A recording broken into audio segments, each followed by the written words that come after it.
त्या आपली हेडिंग आहे तस्मात् गुरु प्रपद्यन्ते जिज्ञासु श्रेय उत्तमम शब्द परेच निष्णातम ब्रह्म पुण्यसमाश्रय.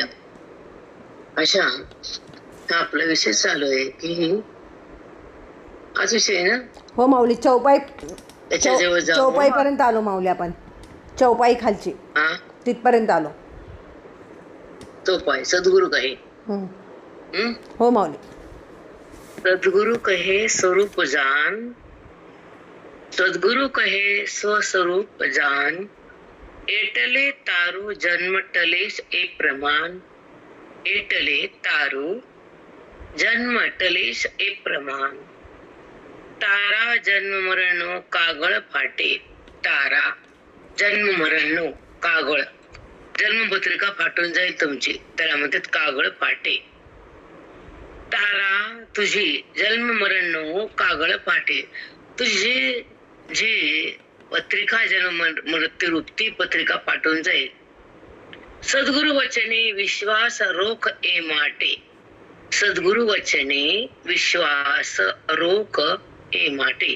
सद्गुरूच्या वचनावर तू विश्वास ठेव तर तुझी जन्म आणि मृत्यू रूपी पत्रिका फाटून जाईल. आता टीका सद्गुरु म्हणतो की हे मुमुक्षु, तू आपल्या स्वतःच्या रूपाला जाण, म्हणजे आपण स्वतः सच्चिदानंद रूप आहो. देह इंद्रिय प्राण मन बुद्धी याची साक्षी, यांचा साक्षी असा प्रत्येक आत्मा आपण आहोत. आणि देहेंद्रिय एकच आपण नसून देहाचे वर्णाश्रमाधिक धर्म आणि इंद्रियाचे अंध्य बधिराधिक धर्म हे दोन्ही आपल्या स्वरूपात नाहीत, तर आपणच केवळ शुद्ध चैतन्य रूप, आपण केवळ शुद्ध चैतन्य रूप आहो असे ज्ञान जेव्हा तुझ्या ठिकाणी दृढ होईल त्याच वेळी तुझे जन्म मरण टळेल, निवृत्त होईल. हे अगदी प्रमाण सिद्ध आहे. इथपर्यंत त्यांचा विषय आहे. कोणता विषय आहे आपण सुरुवाती बघू. सद्गुरु म्हणतात हे मुमुक्षु, मुमुक्षु म्हणजे जो साधनेवर ज्याला साध्य जाणण्याची आवड आहे, जो साध्य म्हणजे परमात्मा, त्याची अनुभूती घेण्यासाठी ज्ञान साधनेवर येतो, संतासंग राहतो आणि सतरूपाला जाणण्यासाठी सत्संग करतो. सत्संगामध्ये असताची वृत्ती होते आणि संतांच्या संगतीमध्ये त्यांच्या कृपेने ज्ञान दृष्टी येते. अज्ञान निवृत्त होते आणि वृत्ती बाधितान होते. देहाचा संबंध असतो तो संपतो, वृत्ती देहाला सोडून आत्मस्वरूपापाशी थांबते आणि गुरुच्या महावाक्यात एकरूप होते. जीवाशिवाचा ऐक्य झाल्यानंतर हा प्रमाता प्रमाणाने प्रमेय हा जो त्रिपुटीचा मार्ग आहे हा बाधित होतो, नाम खोटा ठरतो, मिथ्यात्व येतं किंवा ती त्रिपुटी कल्पित होते म्हणजे खोट. मग त्रिपुटी जर कल्पित आहे तर त्रिपुटीच्या व्यवहाराने दिसलेलं जगत कुठलं खळखळ असणार, हा वेदाचा सिद्धांत त्या अंतःवृत्तीच्या अंतःकरणाला जीवात्म्याला कळतो. आणि मी देह नाही, मी मन नाही, मी इंद्रिय नाही, मी प्राण नाही, असं त्याला दृढ विश्वास होतो. संतांच्या वाक्यावर जर आपण विश्वास ठेवला तर त्याला पण भरोसा येतो आणि अनुभवाकडे तो जातो. तो जडाच्या संबंधाला टाकून देतो. कोण साधक? संसारी नाही. संसारी साधना करत नाही, तो फक्त संसार करतो. संसार करतो म्हणजे अविद्याजन्य पदार्थाला धरतो, देहबुद्धीने वागतो आणि इंद्रियाला माझं म्हणतो, विकारात सतत राहतो, जगताला सत्यत्व देतो आणि भगवंतापासून दूर होतो. तो संसारी जन्मतो आणि मृत्यूला पावतो. त्याचा विचार इथे नसतो. इथे विचार आहे साधकाचा. त्याची साधना ज्ञानाची आहे, निवृत्ती अज्ञानाची आहे, प्रतीती स्वरूपाची आहे, प्राप्ती ईश्वराची आहे, अनुभूती सुखाची आहे, मुक्ती ज्ञानाची आहे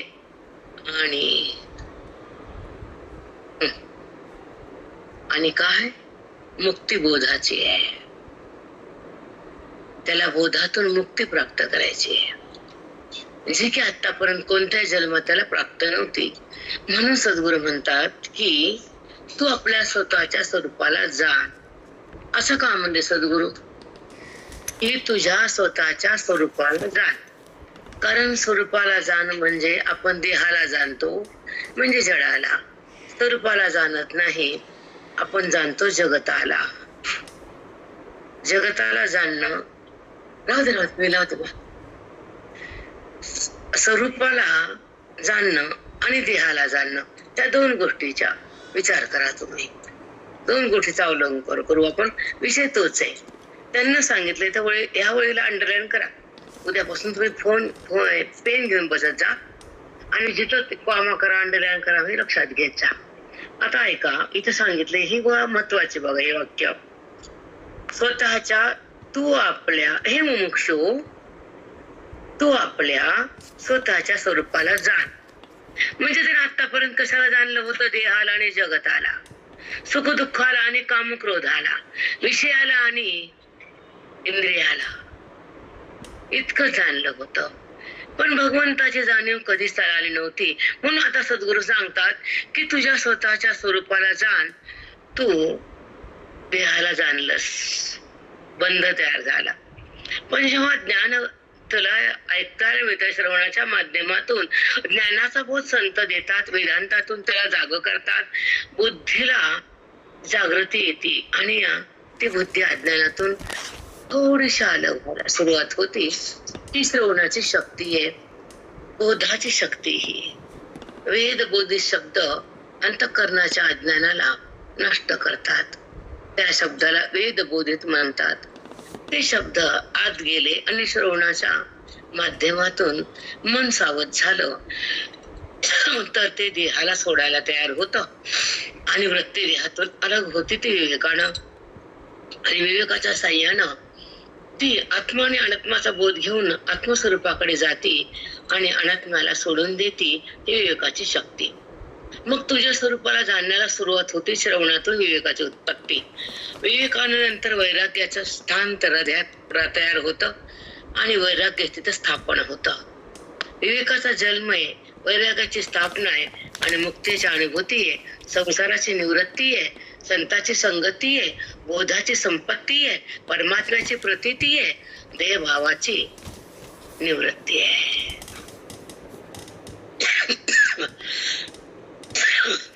सांगा बरं, तिचा प्रयास किती कळाल तुम्हाला? आता गडबड नाही आणि फास्ट पण नाही. निवृत्ती, तिचा प्रयास सांगितलं तुम्हाला आता मी. कोणता प्रयास सांगितला? तिचा प्रयास आहे. जसं माऊलींचा प्रयास असतो पण अद्या, प्रतिपाद्या, आत्मरूपा, देवा. आधी काय म्हणले? अद्या, पुन्हा प्रतिपाद्या.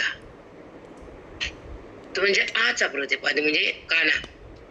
कधी माऊलींचा उकार असतो, कधी मकार असतो, म्हणजे कधी वेलांटी असते आणि कधी काना असतो. तसं अद्या, प्रतिपाद्या, आत्मरूपा, याच्यामध्ये कानाच आलाय की नाही सांगा? हो माऊली. आणि आता काय आलं? ती म्हणजे वेलांटी. म्हणजे थोडस समन्वय आपल्या बोधात आहे. बरोबर आहे का? हो माऊली. असं म्हणायला काही हरकत नाही. थोडं तरी आपण त्याच्या वाटेला आहोत. माऊलीच्या चिंतनातून आपल्याला त्यांचं एक आशीर्वादात्मक एक प्रतिसाद आहे आपल्याला, ही म्हणायला हरकत नाही. बरोबर आहे का? हो माऊली. मग आता मी तिचं एक वाक्य सांगता का? आपण पुढे जाऊ. एक वाक्य. संसाराची निवृत्ती, संताची संगती. जेव्हा आपण एक श्रवण भक्तीला आरंभ करतो तर सतसंगात जातो आणि श्रवण भक्ती तयार होती. अफाट पुण्याची प्राप्ती होती. आमचे महाराज सांगायचे, काका वगैरे, की ते पुण्याची रास स्वर्गाला टेकती असं बोलायचे. कधी कधी बऱ्याच गोष्टी विसरलो आम्ही. खूप काही सांगायचं. पण कसं असतं बेटा की आयुष्य धावत असतं, चिंता ही डोक्यावर असते, सतत हे प्रारब्ध छळत असतं, सतत नाना प्रसंगाला तोंड द्यावं लागत असतं. पण सगळ्या गोष्टी आठवण राहत नाहीत. सांगा, तुम्हाला आत्ता बोलत आत्ता एक सांगा, थोडी गडबड होती. मग तुम्ही सांगा, 30 वर्षाखालचं सांगता येईल का आम्हाला पटकन? सांगा बरं. ताई सांगू हे वाक्य. हा ज्ञानाची स्थिती आहे. हे जगणं खरं आहे आपलं. नाही तर काय, आपले श्वास बेकार गेले. तेच तुम्हाला काल बोलले ना मी, आपण आयुष्यभर देहाला जपतो. काय खायचं काय नाही, काय बघायचं काय नाही, किती सारे ग्रंथ शिकायचे, नाना पोत पकडायचा, अविद्येला टाकायचं, ब्रह्मविद्येत जगायचं, भक्ती संग भक्तीला चाकायचं. भक्तीला नाही सोडायचं बरं का. ही अद्वैत भक्ती आहे, अद्वैत भक्ती आहे. हरीचं नाम घेणं आणि त्याला पाहणं ही द्वैत भक्ती आहे. त्याची ओळख करणं, त्याची प्राप्ती भोगणं ही मोक्ष स्थिती आहे. त्याचं अनुसंधान भोगणं तो आहे हे बुद्धीला कळणं. देह मी नाही हा, ही जागृती होऊन अंतःकरणाची. मी तर देह नाही, मग देहाचा संबंध का होतो माझा? वृत्ती देहाला का शेवटी सदा न कदा? ती देहात का रमती? देहाचा संबंध का करते? परमात्मा संबंध का त्याला येत नाही? मुक्तीचं सुख का भोगत नाही आपण? नाना दुःखाकडे, नाना सुखाकडे, वैश्विक सुख, विषयाचं सुख, हे प्रारब्धाचं सुख दुःख, इथं का रमतो आपण? का त्याला धरतो? हे कळत नाही आपल्याला. इथं रमतो आपण. कशात रमतो? खोट्या देहात, खोट्या भावा, खोट्या जगतात आणि खोट्या विषयात. विषय खोटे, सुख खोटे. विषय मुळात खोटे, त्याचं सुख कसं खरं असेल हे कळल्यानंतर मन सावध होतं बघा. हे शब्द ऐकत चला, थोडे विचार करत जा. पोथी झाल्यावर, पाठ झाल्यावर थोडं चिंतन करत जावं. कारण आयुष्य धावतंय आपलं. काही प्रसंग असतात, काही लग्न, काही एखाद्या बायला तर रोज फिरायचं काम असतं. आज इथं बिशी आहे, तिथं पार्टी आहे, तिथं लग्न आहे, तिथं अहंकार आहे, तिथं अज्ञान आहे. तिला देहाच अनुसंधान आहे, त्याला जगताचं भान आहे, भगवंताचं नाही. असलं मन. आणि काय खायचं आणि किती भिजवायचं, आणि मेथ्या कशा खायच्या आणि हळद कशी प्यायची, आणि शरीर कसं वाकवायचं. खरं ना, चांगलंय, पण हे खराब आहे का? नाही माऊली, तेच खरं सोन आहे माऊली. हे कधी काय कमाल आहे. ग्रंथ घेतला तर सही वाटत. आम्ही देहाला बघतो, तुम्ही परमात्म्याला बघतात. तुमच्यात आणि आमच्यात एवढा फरक आहे. नाही बेटा, बघावंच लागते. नाही ते समजत. तू आपल्या स्वरूपाला, स्वतःच्या स्वरूपाला जाण. म्हणजे आपण स्वतः सच्चिदानंद रूप आहेत, ह्याला जाणणं म्हणतात. तू देह नाहीस, ह्याला मानणं म्हणतात. देह इंद्रिय प्राण मन बुद्धी याचा साक्षी आता असा तू प्रत्येक आत्मा आहेस. चला, हा विषय तुम्हाला समजावून सांगते. कोणता विषय? ऐका. देह इंद्रिय प्राण मन बुद्धी. देह याला असलेली इंद्रिय, देहात कर्मेंद्रिय, ज्ञानेंद्रिय. देह पुन्हा इंद्रिय, पुन्हा हात असलेला प्राण, पुन्हा मन बुद्धी, पुन्हा प्राण, मनानंतर मन, नंतर बुद्धी. आधी स्थूल देह घेतला, मग सूक्ष्म देह घेतलाय. यांचा साक्षी असा प्रत्येक आत्मा तू आहेस. आता बघा, आता 5 गोष्टी कोणत्या कोणत्या घेतल्या सांगा बरं देहापासून. देह, वाचून सांगा. देह इंद्रिय प्राण मन बुद्धी याचा कोण तो आहे? साक्षी आहे. हा, या देह मन प्राण बुद्धी याचा प्रत्येक आत्मा तू साक्षी आहेस. ह्या प्रत्येक आत्मा म्हणजे ह्याच्या पलीकडे असलेला, अंतःकरणाच्या आत असलेला तू प्रत्येक आत्मा आहेस आणि ह्या सगळ्यांचा साक्षी आहेस. आता प्रत्येक म्हणजे सगळ्याच्या पलीकडे आत आहेस, म्हणून प्रत्येक आत्मा आहे. आणि तोच आत्मा वृत्तीचा सहकारी अधिष्ठान बनतो आणि वृत्ती व्यवहार करते. आणि व्यवहार करताना कर्तेपणा असेल तर देहभाव आहे, आणि त्या ठिकाणी अकर्तेपणा असेल तर साक्षी भाव आहे. रामा, खूप छान विषय बेटा. सांगा 2 वाक्य. हे देह इंद्रिय प्राण मन बुद्धी यांचा तू साक्षी आहेस. प्रत्येक आत्मा आहेस. मन हां, प्रत्येक आत्मा म्हणजे आत अंतरात असलेला प्रत्येक आत्मा आहे तो आत्मा वृत्तीचा अधिष्ठान बनते. व्यवहार करताना देहभाव होतो आणि अकर्तेपणा असताना परमभाव किंवा परमात्म्याचा भाव. ज्या अंतःकरणामध्ये बोधाचं अधिष्ठान आहे, बोध समाविष्ट आहे, ते मन देहाहून अलग आहे आणि ज्ञानानं ते व्यवहारात नसतं, परमात्म्यात असतं. जेव्हा बोधानं वेदानं मन ईश्वरामध्ये एकरूप होतं तर ते व्यवहारातून त्याला पाहतं व्यवहाराला. मग व्यवहाराचा अहंकार नाही, व्यवहाराचे संस्कार नाही, व्यवहाराचा संबंध नाही, कारण बुद्धी अज्ञान नाही. बुद्धीमध्ये ज्ञान आहे तेव्हा ज्ञानमय अंतःकरण व्यवहाराला पाहत असतं आणि अज्ञान अंतःकरण व्यवहाराला धरत असतं. व्यवहाराचा संबंध होतो आणि तो अंतःकरण कर्माचा करता होतो. कर्तेपणानं सुखदुःखाचा अनुभव येतो आणि पाप पुण्याचा साठा होतो. पाप पुण्याच्या साठ्यानं नाना देह येतो आणि नाना येवनात जाऊन अज्ञान कायम राहतं आणि बुद्धी देहाला माझं म्हणते. नाना योनीमध्ये उपाधीचा संबंध होतो, उपहित परमात्मा तसाच राहतो आणि बुद्धीच्या डोक्यावर पाप पुण्याचं ओझं येतं, कर्माचा कर्तेपणा येतो, पाप पुण्याचा त्याच्यात ढीग होतो आणि ते कर्म भोगायला पुन्हा जन्म येतो, कारण पाठीमागं अज्ञान आहे. जेव्हा ज्ञानवृत्ती होती, बोधाची संपत्ती येते, साधूची संगती लाभते, वेदाची आपल्याला श्रवण भक्ती तयार होती, तेव्हा तो प्रमाता जीवात्मा जे अंतःकरण ज्ञानमय होतं तर व्यवहाराला सोडून देतं. व्यवहाराला ते पाहत असतं आणि व्यवहाराला पाहताना संबंध नसतो, त्याचे संस्कार नसतात आणि कर्तेपणाचा भाव नसतो, कारण अज्ञान संपलेला असतं, अहंकार मेलेला असतो आणि वृत्ती सावध असते आणि त्याचा साक्षीभाव असून तो व्यवहाराला पाहत असतो आणि अंतःकरण जे व्यवहाराला धरत असतं तर अभिमान असतो. इथं अंतःकरण बाजूला भिन्न असतं तर त्याचं पाहणं असतं. अंतःकरण पाहणार म्हणजे साक्षीभाव आहे आणि तिथं संबंध करणार अविद्या हे अहमभाव आहे. अहमभावामध्ये बंधन आहे आणि साक्षीभावामध्ये मोक्ष आहे. साष्टांग दंडवत. वासुदेव हरी. साष्टांग दंडवत माई. कोटी कोटी साष्टांग दंडवत. ह्या दोन वाक्याचा खूप म्हणजे भावार्थ खूप गूढ रहस्य आहे आणि हे 4-5 वाक्य तुम्ही आता मला सांगा. कोणी भावी नाहीत का? जंतूरवाले कुठे गेले? आहेत. हॅलो भाभी, तुम्हाला भागत सांगितलं थोडं सांगा बरं.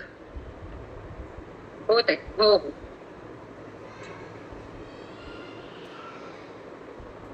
देह, इंद्रिय, प्राण आणि मन, बुद्धी यांचा तू साक्षी आहेस. असा तू प्रत्येक आत्मा आहेस. आत असलेल्या आत्माला आत असलेला आत्मा तो वृत्तीला अधिष्ठान आहे. देहाच्या ठिकाणी कर्तेपणा भाव असतो तेव्हा बंधन असतं. पण ज्या अंतःकरणात बोध आहे तिथं व्यवहार नसतो. तो ईश्वरात असतो. तो पाहतो, व्यवहार करत नसतो. त्याचा व्यवहाराचा संबंध नाही, व्यवहाराचा संस्कार नाही. तो साक्षीभावात तो साक्षी असतो.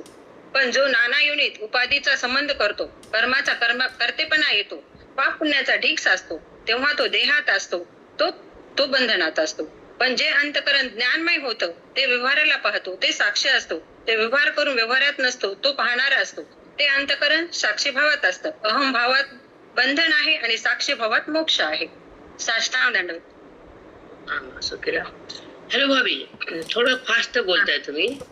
जसं मी आता शांत होते, तो वेद रूपानं बुद्धी एक प्रगल्भ होती आणि ईश्वराकडे सहज जाते. ईशत्व तयार होतं, ब्रह्मत्व पद येतं, अनुभव भोगता येतो, देहभाव टाकता येतो,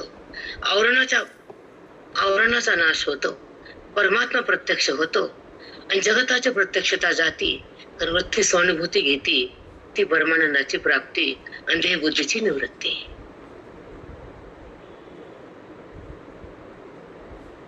राहिलं का? हो माऊली.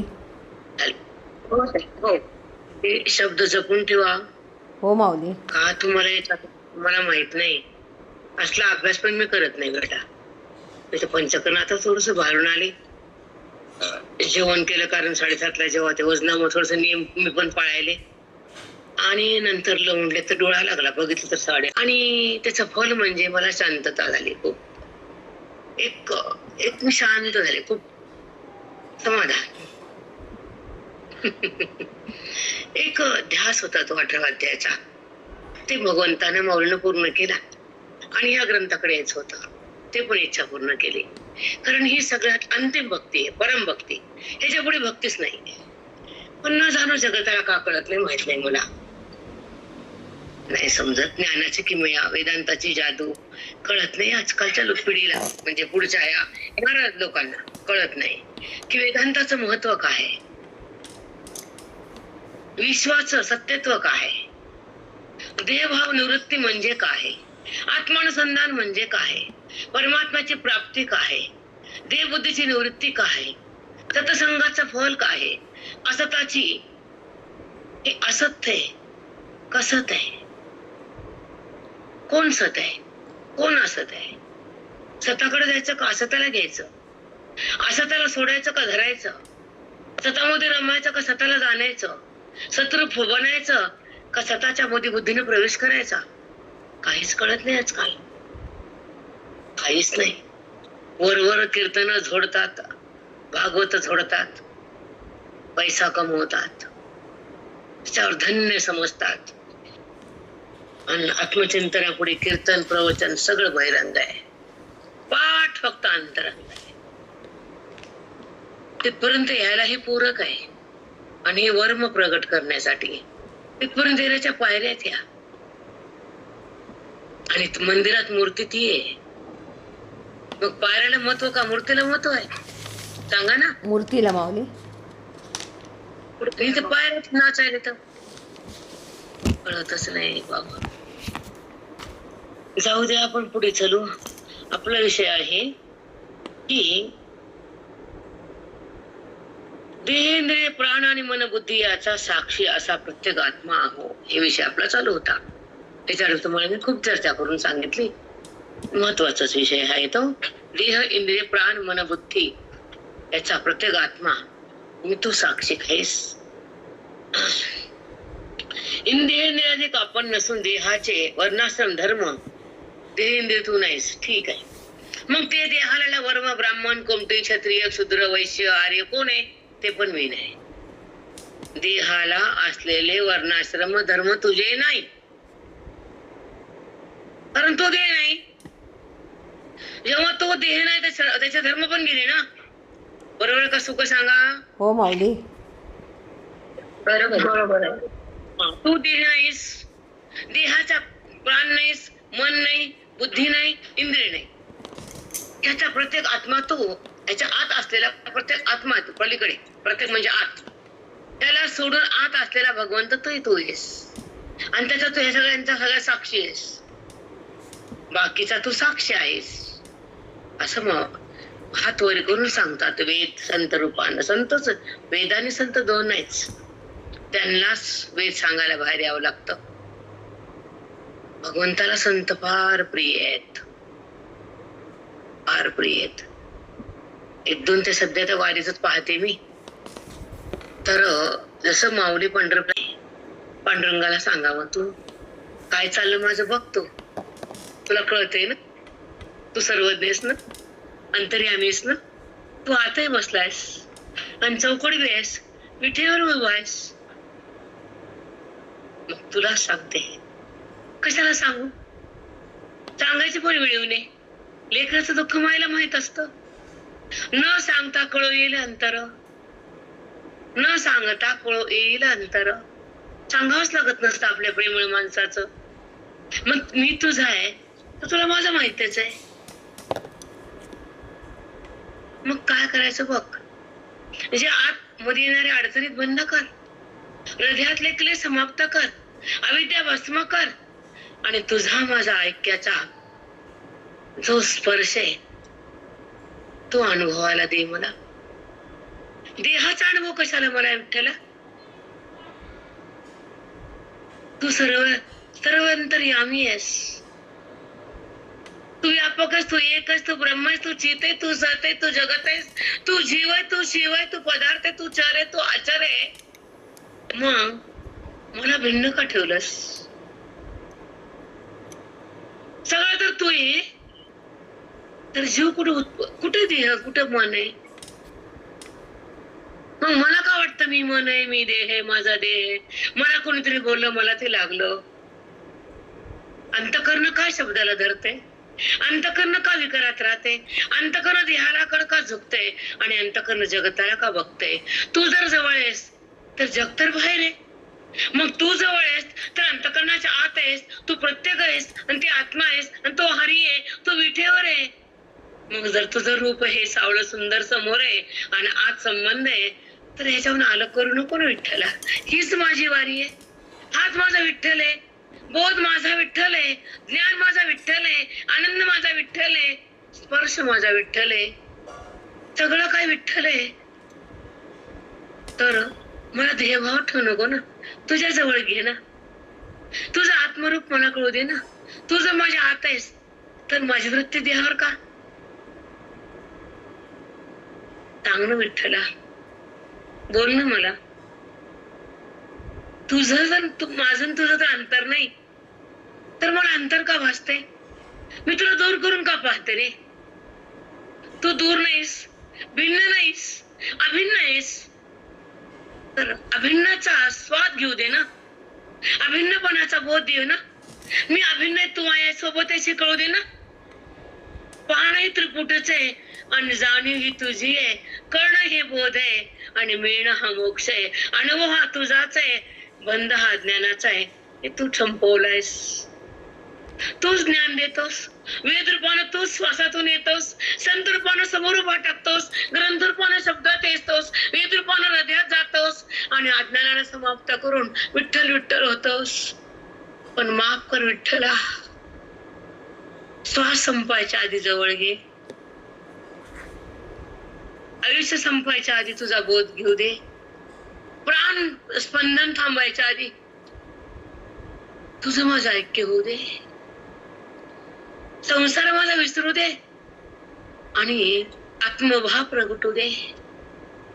मला विश्रांती तुझ्यात घेऊ दे आणि आत्मभाव मला चाकू दे. माझा देहभाव जळू दे विठ्ठला, तू मला कळू दे, देहभाव जळू दे, तू मला परमात्म रूपाने मिळू दे. विठ्ठला माझी हाक तुझ्या हृदयापाशी जाऊ दे. हीच माझी वारी आहे, हाच माझा विठ्ठल आहे, हाच माझा बोध आहे, हाच माझे गुरु आहेत, हेच माझे श्रवण आहे, हेच माझे ग्रंथ आहेत, हेच माझे संत आहेत. पांडुरंग हरी वासुदेव हरी, कोटी कोटी दंडवत माई. यासारखं करून ठेवते. मुलगा बघतो की खुश होतो, त्याच्या चेहऱ्याचा भाव बघूनच आहे म्हणते माझं बाळ जेवतं आज छान, त्याच्या आवडीचे केले. तसं भगवंताला बाळाची आवड कळते, भगवंत सगळं देतो, दन दन दन दन. अगदी माऊली, खरंच देतो. खरंच आहे बेटा, देतो. मग तो काय देत नाही, आपला अधिकार कमी पडतो. तू कुठं नाही पण कळत नाही. तू कसा आहे, तो कसा आहे, तो कुठं आहे, तो भिन्न आहे का अभिन्न आहे, तो दिसण्याचा विषय आहे का अस्तित्व रूपानं प्रगट आहे, वृत्ती वाचून आहे का वृत्तीच्या संबंधाने. त्याला वृत्ती कशाला, त्याला शब्द कशाला, त्याला वेद कशाला, तो स्वयंभू आहे, सतत आहे. तो नाही असा एक क्षण नाही पण त्याचं भान नाही, तो नाही असा एक क्षण पण नाही पण त्याचं भान नाही, त्याची जाण नाही. म्हणून चिंतन, म्हणून श्रवण, म्हणून मनन, त्याच्या प्राप्तीसाठी, त्याच्या अनुभूतीसाठी, त्याच्या प्रतीतीसाठी चिंतन आहे. हे कळल्यावर तो दूर जात नाही, हे मिळाल्यावर तो वृत्तीतून हलत नाही आणि तुझं त्याचं ऐक्य झाल्यावर जगतभाव उत्पन्न होत नाही.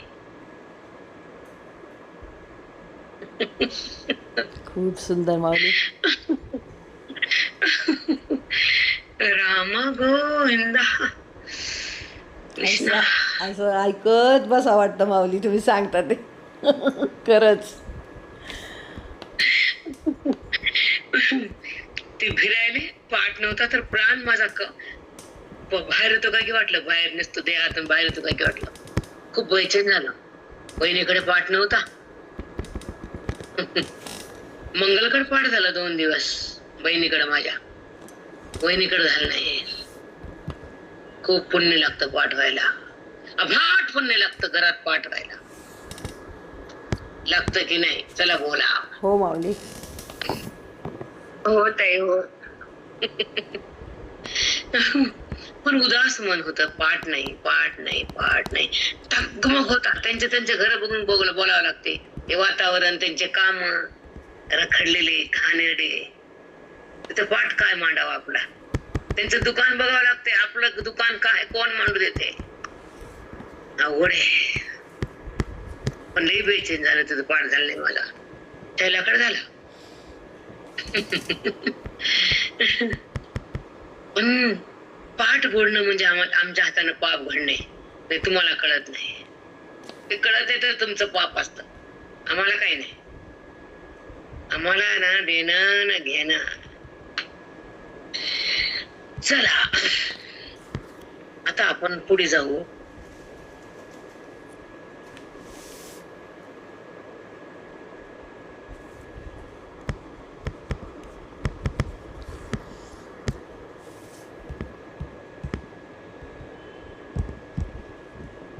क्षुद्र हे पण तू नाहीस. मग काय सांगितलं पुढे ऐका. आपण केवळ शुद्ध चैतन्य आहो असे ज्ञान जेव्हा तुझ्या ठिकाणी दृढ होईल त्याच वेळी तुझे जन्म मरण टळेल. तू केवळ शुद्ध चैतन्य आहेस. तुला जात नाही, तुला वर्ण नाही, तू देह नाहीस, तुला जन्म नाही, तुला मृत्यू नाही. हे तुला कळल तर तुझी ललाट पत्रिका फाटून चिंध्या चिंध्या होईल.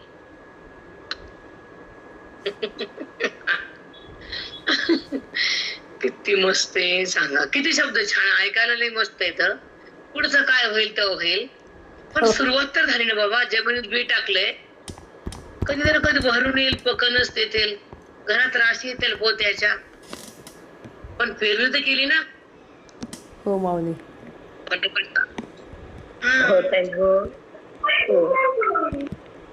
आता ऐका. मी शुद्ध चैतन्य रूप आहो ते जेव्हा तुझ्या ठिकाणी दृढ होईल, दृढ म्हणजे संशय रहित, त्याच वेळी तुझे जन्म मरण टळेल. हे अगदी प्रमाण सिद्ध आहे. याचे स्पष्टीकरण करणारी अनेक वचने श्रुतीत पण आहेत. त्यापैकी काही पुढील अर्थाचे आहेत. ज्ञानानेच मोक्ष होतो. त्या आत्म्याला जाणूनच जीव मृत्यूच्या तडाख्यातून सुटून मोक्ष पावतो. ज्ञानानेच मोक्ष होतो हे वेदांचं विधान आहे. त्या आत्म्याला जाणूनच जीव मृत्यूच्या तडाख्यातून सुटतो. बापरे, मोक्ष पावतो. ज्ञानावाचून दुसरा कोणताही मार्ग मोक्ष देणारा नाही इत्यादी तसे स्मृतीतही सांगितले आहे. आत्मा ज्ञाना वाचून केवळ जपतपादी कर्माच्या योग्याने मोक्ष मिळत नाही.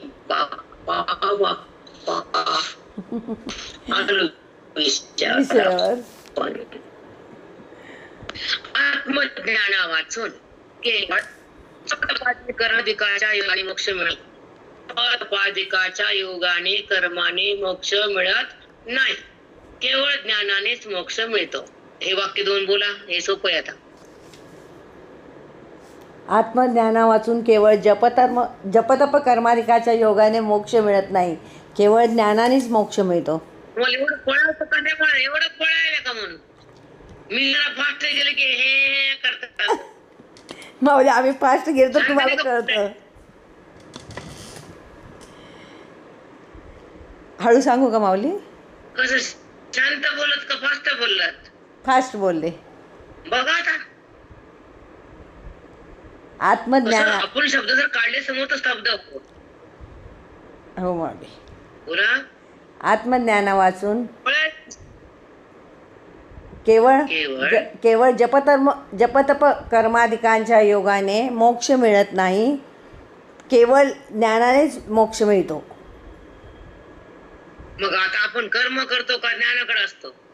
जास्त जीव गुंतून कशा बायका सुचट पळत्या श्रावण महिन्यात. आला श्रावण लिंग लिंग मंदिर वस्त्रमाळी फिरून पुन्हा त्याच्यामध्ये काय स्टेटस, मुगाची पूजा, तांदूळाची पूजा, धोत्र्याची पूजा, साळीची पूजा.